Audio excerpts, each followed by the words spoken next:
Hi guys, welcome back to my channel, and if you guys are new here, my name is Ruby. Today I want to talk to you guys about a few plants in my personal collection that I kind of regret buying or owning in general. They all kind of have different reasons on why I kind of regret having them, but they are currently in my care and I find it a little either I have a little bit of sentimental hold, so that's why I still don't want to sell it yet, or it's just kind of difficult to sell them or dispose of them, if you may.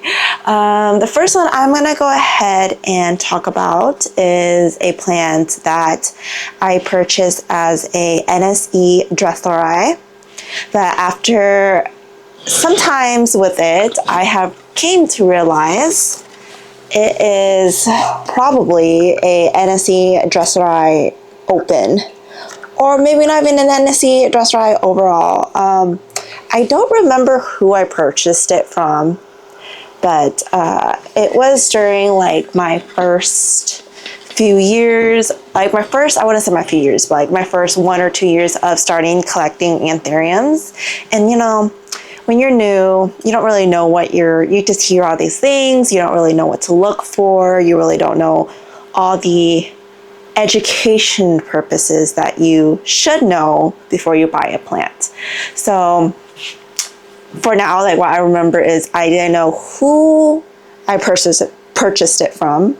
And at that time, I remember I don't even know if they were trustworthy, if they have the right sources, or did the plant or the mother plant that he was selling, or actually I don't think it was a mother plant, I think it was an actual whole plant, but like I really didn't know the heritage or the source of the plant. It was just written out as NSE Dressleri. So in my assumption, you know, I was like, okay, cool, I will buy it. And the more I grew it out, the more I realized this is not an NSE Dressleri. It might be an NSE dress, but probably is an NSE dress crossed with something, and I believe is some type of pap. That one does not look that cute, but this is a butt cut of it. So as you can see, it looks more like a pap dress than it does a dress. So this is the one that I kind of regret purchasing, but you know, it's in my care. I kind of have a little bit of sentimental, but kind of not really. But at the same time, it's a little harder to sell this at a price that I feel that I'm not being ripped off on. But all in all, this is one of the plants I kind of regret buying because I didn't really know much when I first purchased it. The second one, I got this one from Seed. This is a Black Widow Michelle crossed with Bessier Af. Don't get me wrong, this is a very, very pretty plant. It is a very, very pretty plant. But this is one thing about when you purchase anything from seeds, even though they might look promising, but that doesn't ensure on how they will grow, because from germinated seeds, it depends on what type of genetics that they get from both parents. So to me, in my opinion, this looks a lot closer to the Bessier Af than it does to the Black Widow Michelle. So this is why I kind of regret getting it, growing it out, and actually, you know, growing it all the way up to the mother size, because for me, at least, whenever I purchase like a bulk of germinated seeds or anything like that, and as they grow out of like 4 to 5 leaves, I would kind of start knowing what the genetics will look like and if I want to keep them or not. But this one keeps throwing, like, I love what it looks like once it has like the new emergent leaf, but as it continues to harden off, it becomes this very Bessier Af like, which I don't like. So then each time I plan to sell it, it gives me another emergent leaf, and I'm like, oh, it's actually so pretty and I don't want to give it away.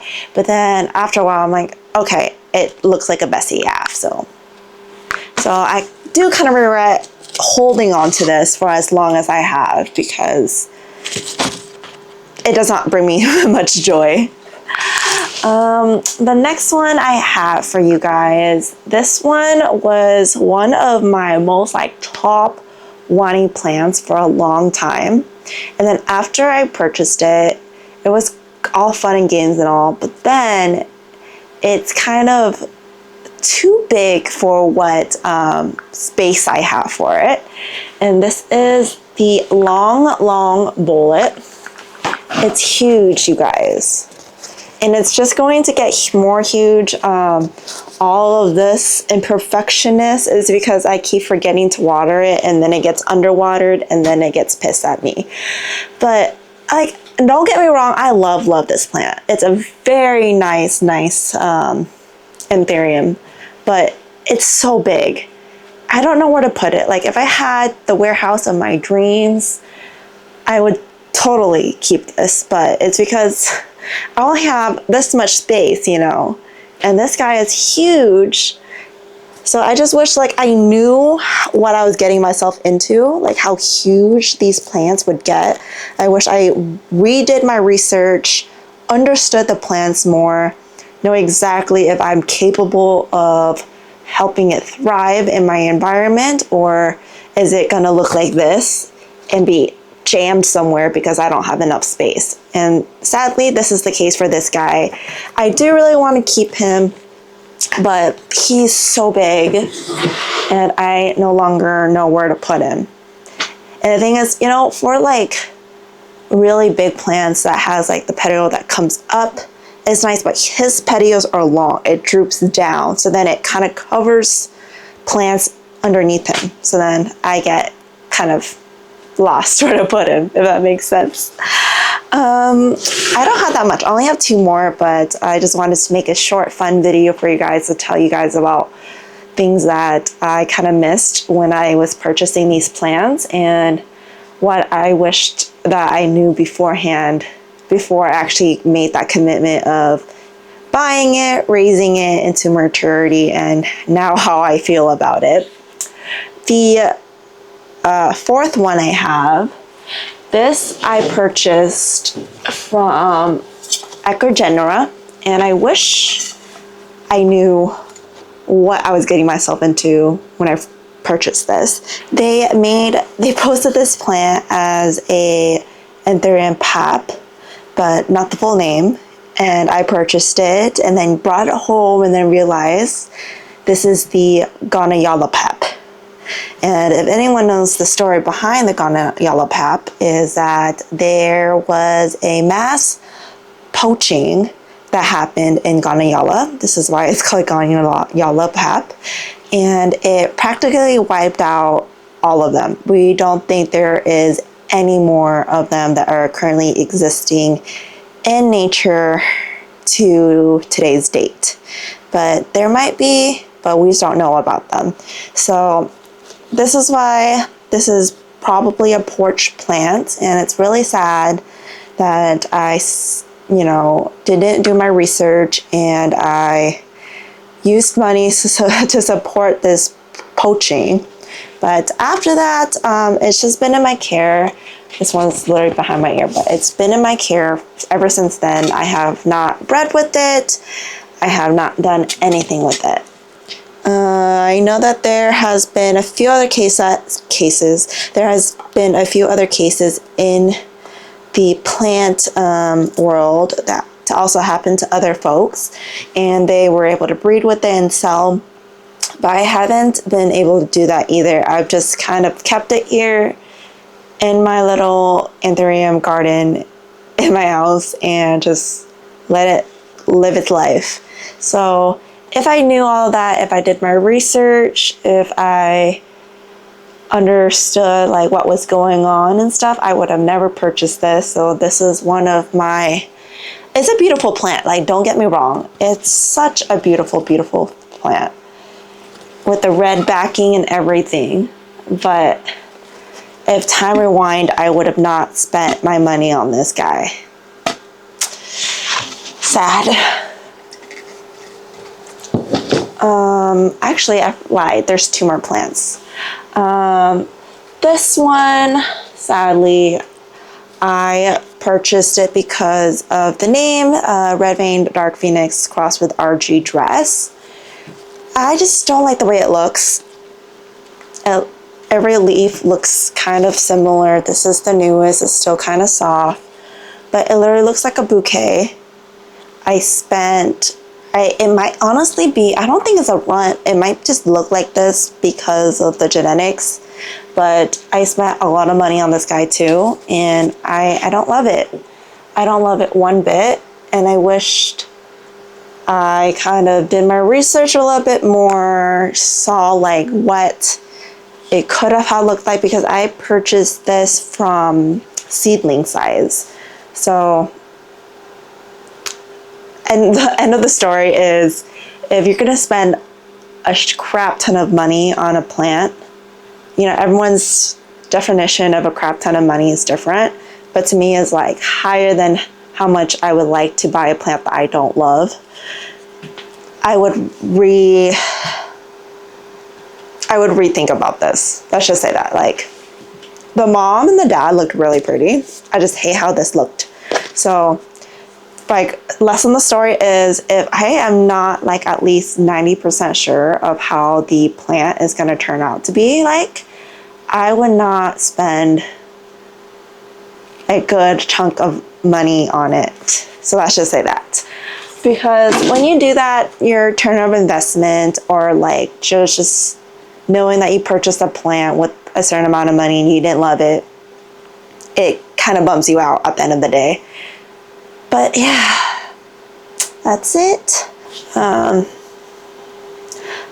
last plant I have for you guys, this is a very, very pretty plant. So please don't judge on what it looks like right now, because it looks ridiculous. This is the Cunia Lens OG1 crossed with OG2. And you guys, let's talk about this plant. It has transferred into ambient conditions. The only thing is, I keep forgetting to water it. And this plant, you guys, this plant does not like drying out one single bit. It will not tolerate being dried out for even one day. I went on a California trip, and I just came back. So I think from the California trip, so it's 5 days, I think the day before I went around and looked at every plant, and this plant still looked moist. So I'm like, okay, I'm not gonna water you. Wrong decision. I came back, and you guys, this was the new leaf, and look at it. It literally concaved in itself because of the drying out. These two are, yeah, you hear it? Yeah, I should just cut these off. But the thing is, I don't regret buying this plant. I just regret not knowing enough information as I should have when I purchased this plant, because if I'd known, I would have not leave it like how I left it. There's roots everywhere down here. It's rooting very well. None of the roots look like there's dry rot, but this plant needs to have a reservoir 24/7. You cannot leave this plant reservoir dry. And I kind of did. I don't know why. I would not call myself professional, but I've been in the plant game for a long time now. I should have known this. I should have seen this coming, and I still allowed it to happen to me. And I guess this is to show you guys, no matter how long you've been in like the plant game, there's always something to learn.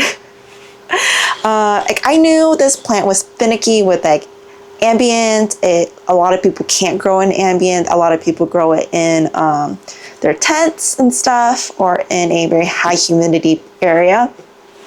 But I was able to, transport it into ambient conditions. It's just, I forgot that they're also very, very thirsty little doubles. So now I need to know, like, I need to always keep this not even moist, just wet, I guess. Like, there always has to be a reservoir in here, and right now there isn't one. So after this video, I'm gonna put one in there. But yeah, so I guess in general, I don't really regret buying it, but I do regret not getting enough information as I should have before purchasing it. So yeah, guys, those are the plants I either regret buying or regret not having enough information on them prior to purchase, so then I can give them the best care in the world. I know today's video is a little short, but I thought that was a little, cute, little sweet video that I made for you guys to kind of showcase plants that are still in my care that I'm lying this about. I'll see you guys next time. I love you guys lots. Mwah. Bye.